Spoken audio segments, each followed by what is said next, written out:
Hello, my name is Mr. Quinlan. I cover the Youth Service Center here at Madison Southern.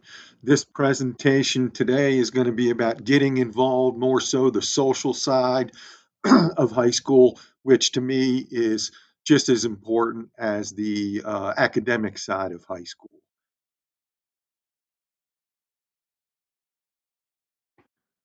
As you start your career here at Madison Southern High School, something I want you to think about are what are your hobbies and interests?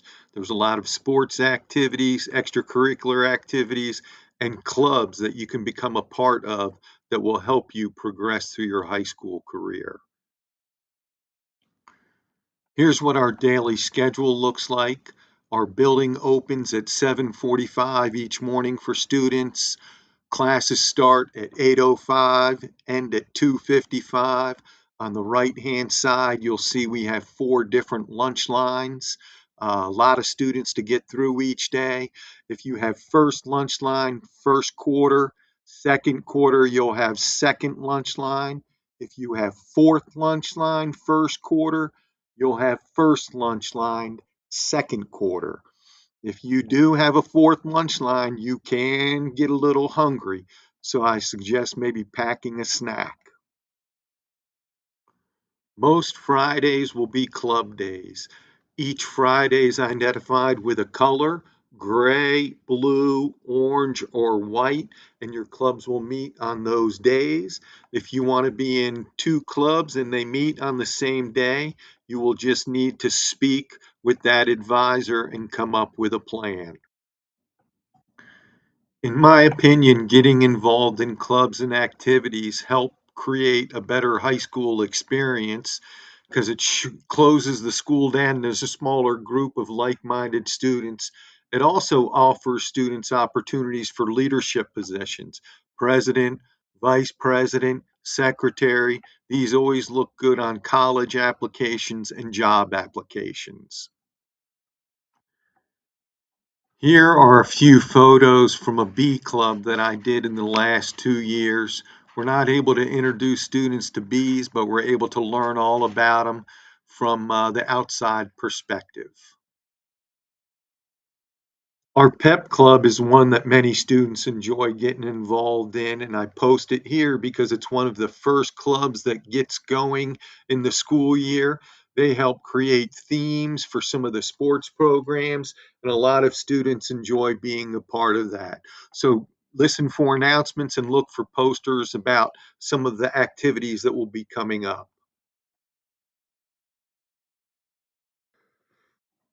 We recently opened an Ignite Academy South, which is equivalent to our vocational school. A lot of good options are available there. I want students to be aware that they're going to have to make an effort in their regular classrooms in order to be eligible to attend some of those classes at Ignite. It's a great opportunity. If you ever get a chance to go over and tour, I think it would be a good thing for you to see. Here's a W-2, a recent graduate shared with me. He wanted other students to know that you don't have to go to college to make good money. You do need to work hard, but there are possibilities of living a good life even if you don't want to go to college. So hopefully this can offer a little bit of inspiration to some of you. Here's another look at what our daily schedule looks like. Again, 8:05 to 2:55, and then we have that half hour of academic time in the middle of the day. I would like to stress the importance of getting here on time and attending on a daily basis. Boy, it certainly helps kids have a good day and stay on track. When you're in high school, again, you have opportunities to be in clubs and sports teams, and oftentimes those clubs or teams have shirts related to them. So please be aware that not only walking into the building are you representing your family, but when you put one of these shirts on, you're representing your club and our school as a whole. There's been many a times where I've heard great things about our students. Just in the same, we can hear things that aren't so great.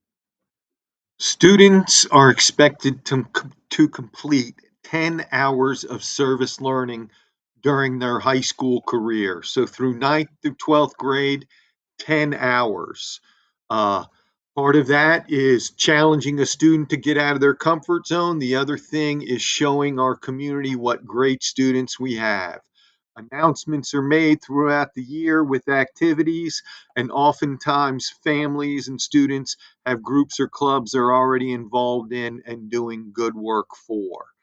So, again, 10 hours throughout your high school career. So, ninth through 12th grade, a total of 10 hours.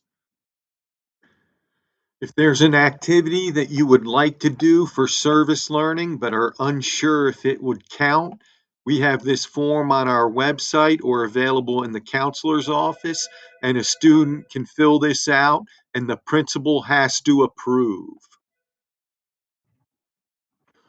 Once a student has completed service learning hours, they need to have this form completed and turned in.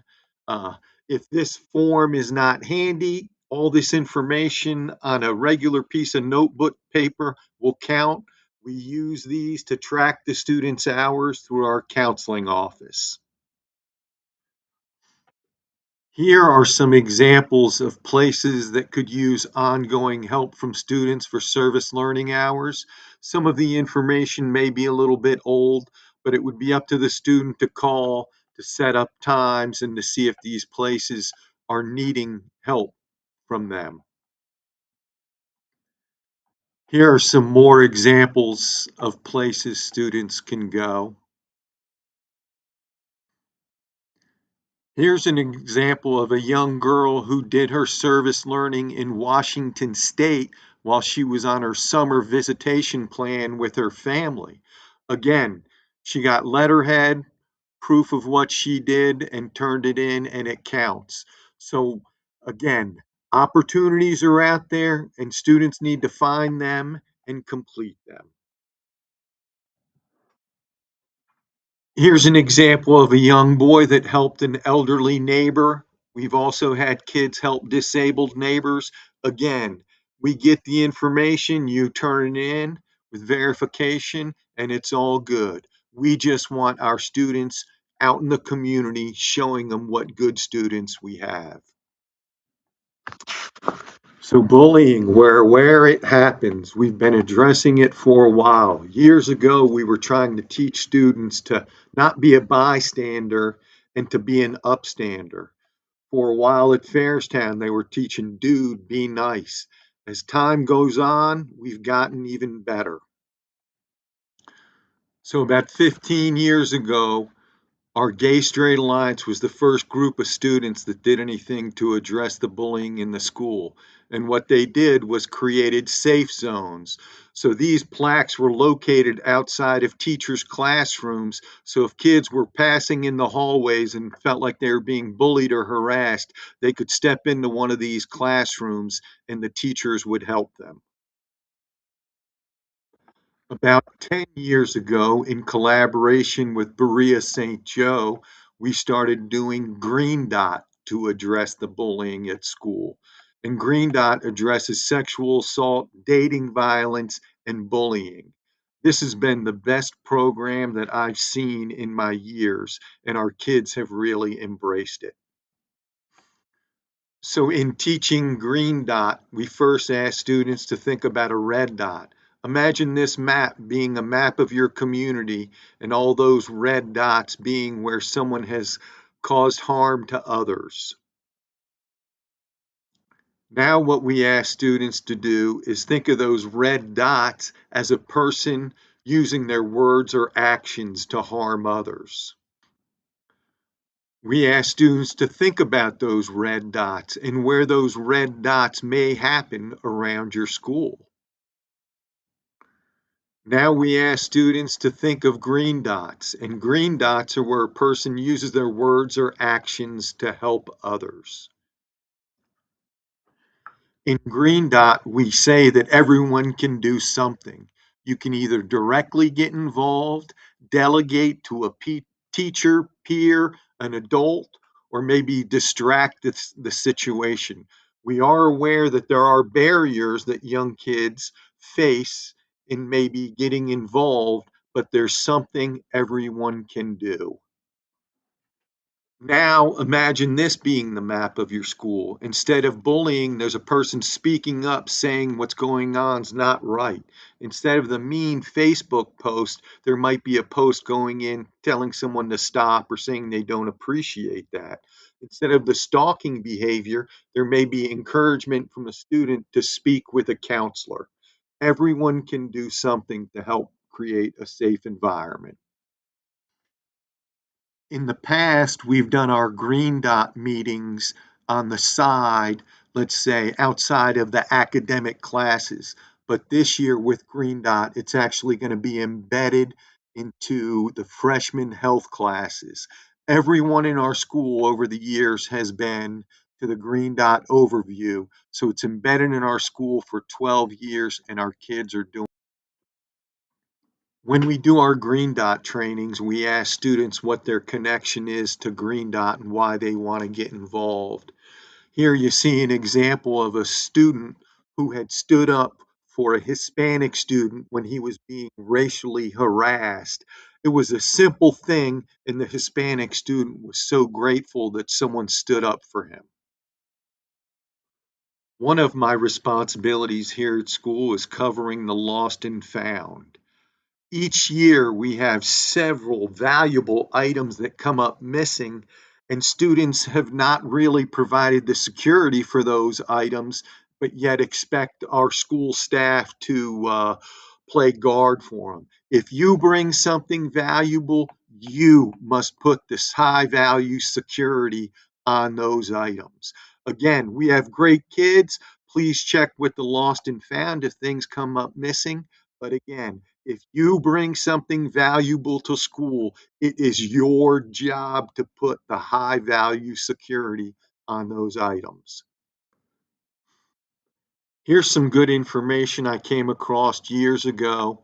Some soft skills that I think are extremely important for students to learn. Oftentimes they're put on the schools, but again, your high school teacher has your student for less than an hour each day. These are foundations that need to be developed and implemented in your family for them to really take root as your child progresses in life. Managing money, responsibilities, deadlines, these are all things that you as a family need to focus on at home.